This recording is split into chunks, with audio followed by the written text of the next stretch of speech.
Hello students, good morning. मैं Praveen Sharma. Welcome back to my channel B Ed first year understanding discipline and subjects अनुशासन और विषयों की समझ के अंतर्गत आज का हमारा टॉपिक है सामान्य रूप से अनुशासनहीनता के कारण। कोई भी व्यक्ति जन्मजात रूप से अनुशासनहीन व्यवहार को नहीं अपनाता है, वरन समाज की सामाजिक, आर्थिक व राजनीतिक परिस्थितियां व्यक्ति को अनुशासनहीन व्यवहार की ओर उन्मुख कर देती हैं। यदि हम विद्यालय परिवेश में उत्पन्न होने वाली अनुशासनहीनता की समस्या का निवारण करना चाहते हैं, तो हमारे लिए ये आवश्यक है कि हम उन कारणों को जानें जो इस समस्या को जन्म देते हैं। प्रसिद्ध शिक्षाविद के.जी. सैयदेन ने अनुशासनहीनता के 4 कारण बताए हैं। विद्यार्थियों में असंतोष की भावना, अध्ययन में पर्याप्त रुचि का अभाव, विद्यार्थियों में छात्रों की बढ़ती हुई संख्या तथा राजनीतिज्ञों का अशोचनीय व्यवहार। कोठारी शिक्षा आयोग ने भी अनुशासनहीनता के कुछ कारण बताए हैं जो इस प्रकार से हैं। उन्होंने कहा, कोठारी आयोग ने कहा है कि आज युवा वर्ग अपने भविष्य के प्रति निश्चिंत नहीं है, जिससे उसमें असंतोष व्याप्त है और ये असंतोष अनुशासनहीनता को जन्म देता है। हर विद्यालय इस होड़ में तो लगा हुआ है कि वह अधिक से अधिक छात्रों को प्रवेश दे, परंतु विद्यालय में विद्यमान शैक्षिक व भौतिक सुविधाओं को बढ़ाने का कोई प्रयास नहीं किया जा रहा है। अतः अपर्याप्त जो सुविधाएं अनुशासनहीनता को जन्म दे रही हैं। विद्यालय में पाठ्यक्रम सहगामी क्रियाओं का आयोजन अकुशलतापूर्वक किया जाता है, जिससे छात्र अपनी प्रतिभाओं का पूर्ण प्रदर्शन नहीं कर पाते, वह सदैव कुंठित रहते हैं। प्राचीन कालीन गुरु शिष्य संबंध सम्मान व प्रेम के प्रतीक थे, परंतु वर्तमान में इन संबंधों में गिरावट आ गई है। विद्यालय प्रशासक के रूप में आज प्रधानाचार्यों के अंदर नेतृत्व की क्षमता बहुत लुप्त सी होती जा रही है, अतः वह छात्रों को उचित दिशा निर्देशन देने में असफल हो रहे हैं। विद्यालय परिवेश में सक्रिय राजनीति का प्रवेश होता जा रहा है और छात्र व अध्यापक दोनों ही इससे प्रभावित हो रहे हैं। समाज में अनुशासनहीनता बढ़ती जा रही है और विद्यालय इसके प्रभाव से अछूता नहीं रह गया है। इनके अलावा हुमायूं कबीर ने भी अनुशासनहीनता के कारण बताए हैं। उन्होंने बताया कि शिक्षकों द्वारा सम्मान व प्रतिष्ठा का खोना, दोषपूर्ण शिक्षा पद्धति, आर्थिक कठिनाइयाँ, आदर्शों का अभाव तथा स्वतंत्रता संग्राम का प्रभाव आदि जो है अनुशासनहीनता के कारण हैं। सामान्य रूप से हम देखेंगे अनुशासनहीनता के कारण, जिसमें पहला पॉइंट है व्यक्तिगत कारण, सेकंड पॉइंट है पारिवारिक कारण, थर्ड पॉइंट है विद्यालयी कारण, फोर्थ पॉइंट है शैक्षिक कारण, फिफ्थ पॉइंट है सामाजिक कारण, सिक्स्थ पॉइंट है राजनीतिक कारण, सेवेंथ पॉइंट है मनोवैज्ञानिक कारण तथा एट्थ पॉइंट है आर्थिक कारण। सबसे पहले हम देखेंगे व्यक्तिगत कारण यानी कि पर्सनल कॉजेज। इसके अंतर्गत जो परिस्थितियां आती हैं वे अनुशासनहीनता को जन्म देती हैं। वे इस प्रकार से हैं। शारीरिक दृष्टि से बालक का विकलांग होना। जब बालक शारीरिक रूप से विकलांग होता है और अपनी आवश्यकताओं की पूर्ति दूसरों से उचित प्रकार से ठीक से नहीं पाता है, तब वह अनुशासनहीनता की ओर बढ़ जाता है। मानसिक दृष्टि से बालक का अस्वस्थ होना। जो बालक मानसिक दृष्टि से अस्वस्थ होते हैं तो वे सही और गलत में अंतर नहीं कर पाते हैं और उनको गलत कार्य भी अच्छे लगते हैं। कभी कभी इस प्रकार की स्थिति के बालकों को गलत कार्य और ज़्यादा आकर्षित करते हैं, वे वैसा ही करना चाहते हैं। इससे अनुशासनहीनता बढ़ती है। बालक में अपनी असक्षमता के कारण निम्न भावना ग्रंथि का हो जाना, यानी कि बालक जब कोई भी कार्य कर सकने में समर्थ नहीं होता है, तब उसके अंदर निम्न भावना ग्रंथि हो जाती है और इस कारण से अनुशासनहीनता का जन्म होता है। बालक में अधिक यानी कि जो कार्य करने की शक्ति होती है उसके कारण से भी इनकी उच्च भावना ग्रंथि जन्म ले लेती है और वह ऐसे ऐसे कार्य करने के लिए प्रेरित हो जाता है जो कि उसे अनुशासनहीनता की ओर धकेल देते हैं। किशोरावस्था में होने वाले परिवर्तन। किशोरावस्था एक ऐसी अवस्था है जिसमें अनेक परिवर्तन होते हैं और बालक अच्छाई और बुराई को ना समझकर अनुशासनहीनता की ओर बढ़ जाता है। नेक्स्ट पॉइंट में हम देखेंगे फैमिली कॉजेज यानी कि पारिवारिक कारण।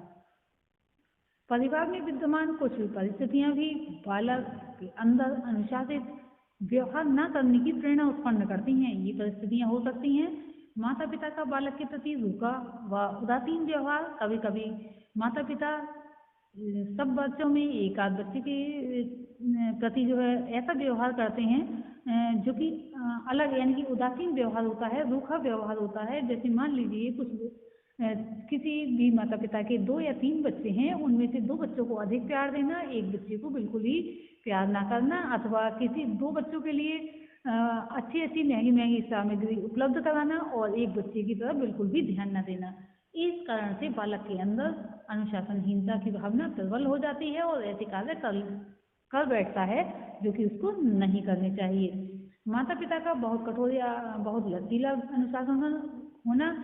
जब माता पिता का बहुत कठोर अनुशासन होता है या फिर व्यवहार होता है, तब बालक अपनी जो भावनाएं होती हैं, दमित इच्छाएं होती हैं, उसकी दमित हो जाती हैं और अपनी बातों को नहीं कह पाता है। उस स्थिति में जो बातें उसके मन में बैठी रहती हैं, कभी कभी ऐसा करने के लिए, जैसे मान लीजिए उसकी आवश्यकताएं पूरी नहीं हो रही हैं तो पैसे घर से निकाल लेना अथवा घर में मारपीट करना, ऐसा व्यवहार अपना लेता है। बहुत लचीला व्यवहार होने पर भी माता पिता से उसके लिए कोई भी जो है निर्देशन नहीं मिलता है, क्योंकि माता पिता सभी कार्य बच्चों के ऊपर छोड़ देते हैं। वे कहते हैं जो तुम्हें सही लगे वैसा ही करो। तो इसमें भी बालक सही और गलत को नहीं पहचान पाता है और कुछ कार्य ऐसे करता है जो कि अनुशासनहीनता के अंतर्गत आते हैं, जबकि उसको नहीं पता होता है कि ये अनुशासनहीनता के अंतर्गत आ रहे हैं।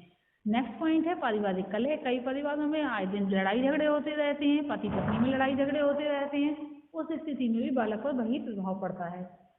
माता पिता का अशिक्षित होना। माता पिता जब अशिक्षित होते हैं तो वे अच्छे और बुरे के विषय में, यानी कि जो आजकल की नई नई टेक्नोलॉजी आ रही हैं, जैसे कि मोबाइल उपलब्ध करा दिया, लेकिन बच्चे क्या कर रहे हैं उसके विषय में उनको पता ही नहीं होता है। बालक जो है गलत और अच्छी उसमें पहचान न होने पर गलत बातों को अपना लेते हैं और वैसे ही कार्य करने लगते हैं। माता पिता का पक्षपातपूर्ण व्यवहार, जो कि पहले पॉइंट में भी थोड़ा सा इसके विषय में बताया गया था। पक्षपातपूर्ण व्यवहार होने पर बालक का मन जो है कुंठित हो जाता है और वह अनुशासनहीनता की ओर बढ़ जाता है।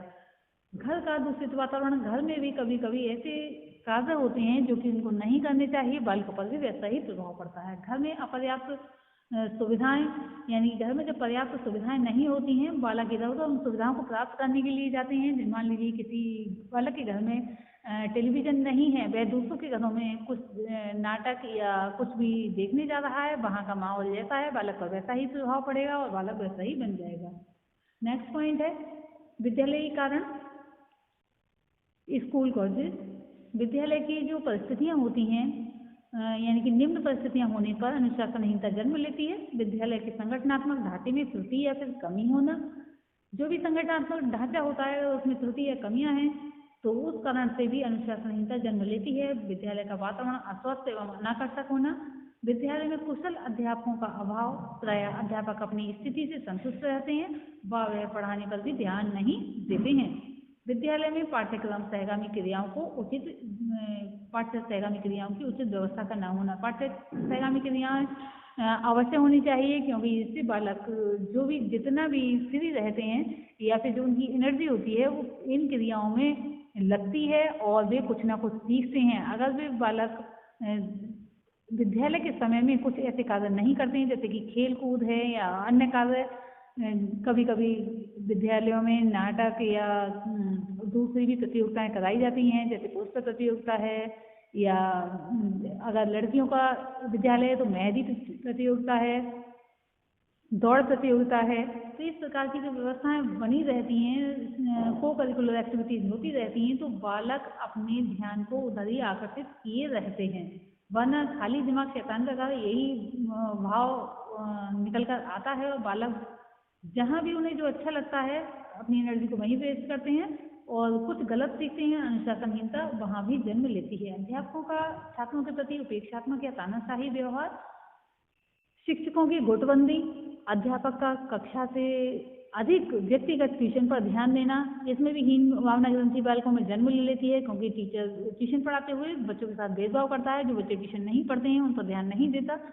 विद्यालय में भौतिक सुविधाओं का अभाव होना। नेक्स्ट पॉइंट में हम देखेंगे शैक्षिक कारण, एजुकेशनल कॉजेज। शिक्षण की दोषपूर्ण रीतियाँ जो कि अनुशासनहीनता को जन्म देती हैं। शिक्षक द्वारा शिक्षण कार्य में रुचि न लेना, शिक्षण का या फिर शिक्षक का पाठ्य वस्तु पर अधिकार न होना, शिक्षक का व्यवहार पक्षपातपूर्ण व तानाशाही होना, शिक्षण हेतु विभिन्न शिक्षण विधियों का प्रयोग न करना, शिक्षण को मनोवैज्ञानिक विधियों पर आधारित यानी कि शिक्षण का जो है मनोवैज्ञानिक विधियों पर आधारित नहीं होना, अध्यापक द्वारा शिक्षा के उद्देश्यों की प्राप्ति की उपेक्षा करना, छात्रों को नैतिक शिक्षा नहीं देना, अध्यापक में नेतृत्व के गुणों का अभाव होना, अध्यापकों का मूल्य विहीन होना। यानी कि अध्यापक में जब मूल्य स्वतः ही नहीं होंगे तो बालक को क्या सिखाएंगे। नेक्स्ट पॉइंट में हम देखेंगे सामाजिक कारण, सोशल कॉजेज। बालक के अंदर अनुशासनहीनता को जन्म देने के लिए जो सामाजिक परिस्थितियां उत्तरदायी हैं वे इस प्रकार से हैं। समाज में व्याप्त बुराइयां जैसे कि बेईमानी, झूठ, भ्रष्टाचार आदि, सामाजिक मूल्यों का ह्रास, सामाजिक कुरीतियों का प्रभाव, दूरदर्शन व सिनेमा का नकारात्मक प्रभाव, समाज का पक्षपातपूर्ण रवैया, सामाजिक चेतना का अभाव। नेक्स्ट पॉइंट में हम देखेंगे राजनीतिक कारण, पॉलिटिकल कॉजेज। देश में विद्यमान कुछ राजनीतिक परिस्थितियां भी छात्रों के अंदर अनुशासनहीन व्यवहार को जन्म देती हैं, जैसे कि विभिन्न राजनीतिक दलों में टकराव की स्थिति, विद्यालय परिवेश में राजनीति का प्रवेश, राजनीतिज्ञों द्वारा छात्रों को अपने लक्ष्यों की पूर्ति हेतु एक यंत्र के रूप में प्रयोग करना, पक्षपातपूर्ण राजनीतिक निर्णय जैसे कि आरक्षण, नेताओं के व्यवहार में स्वार्थपरता व लोभ का परिचय मिलना, राजनीतिक जागरूकता का अभाव। इस संबंध में माध्यमिक शिक्षा आयोग ने कहा है कि चुनाव के समय प्रत्याशी अपने लक्ष्य की प्राप्ति के लिए अर्थात चुनाव जीतने के लिए विद्यार्थियों का प्रयोग करने से नहीं झिझकते। चुनाव अभियानों में परिपक्व बुद्धि वाले विद्यार्थियों का प्रयोग विद्यार्थियों में सुदृढ़ अनुशासन को विकसित नहीं करता। At the time of election, members who contest election do not hesitate to utilize students for the furtherance of their objective, namely the winning of the election. The utilization of immature minds for the purpose of campaigns without slogans attached there to is not calculated to promote sound discipline among students. Next point पर हम देखेंगे psychological causes यानी कि मनोवैज्ञानिक कारण। बालकों के संवेगों पर अधिक नियंत्रण रखकर उन्हें दमित कर देना, छात्रों के अंदर सामाजिक परिवेश में विद्यमान पक्षपातपूर्ण रवैये के कारण कुंठाओं का जन्म लेना, छात्रों की रचनात्मक व सृजनात्मक शक्तियों को विकसित करने हेतु पर्याप्त अवसर न मिलना। इस संबंध में F.W. पार्कर का कथन बहुत ही ठीक है कि बच्चों के काम न आने करने का बुनियादी कारण यह है कि उनके पास काम करने की स्थितियां ही नहीं होती। The fundamental reason why children do not act is because they do not have the condition for right action. Maulana Azad ने भी लिखा है कि मैं मानता हूं कि नौजवानों में कभी कभी बेचैनी और दंडता देखी जाती है। इसका कारण ये नहीं कि उनमें कोई आंतरिक दोष है, इसका मुख्य कारण ये है कि अपनी इच्छाओं को प्रकट करने हेतु उनके पास पर्याप्त मार्ग ही नहीं है। नेक्स्ट पॉइंट में हम देखेंगे आर्थिक कारण, इकोनॉमिक कॉजेज। कहा जाता है कि बहुत सारे अपराधों की आधारशिला धन होता है। Money is at the base of many offences. वह आर्थिक परिस्थितियां जो अनुशासनहीन व्यवहार को प्रेरित करती हैं, माता पिता की निम्न आर्थिक स्थिति, माता पिता का बहुत अधिक आर्थिक संपन्न होना, शिक्षा उपरांत बेकारी का सामना करना, शिक्षा पर बढ़ता हुआ खर्च। इस प्रकार से अनुशासनहीनता के एक कारण न होकर अनेक कारण हैं और इसके लिए आवश्यकता है कि प्रत्येक कारण पर ठीक प्रकार से ध्यान दिया जाए। आज के लिए इतना ही, धन्यवाद।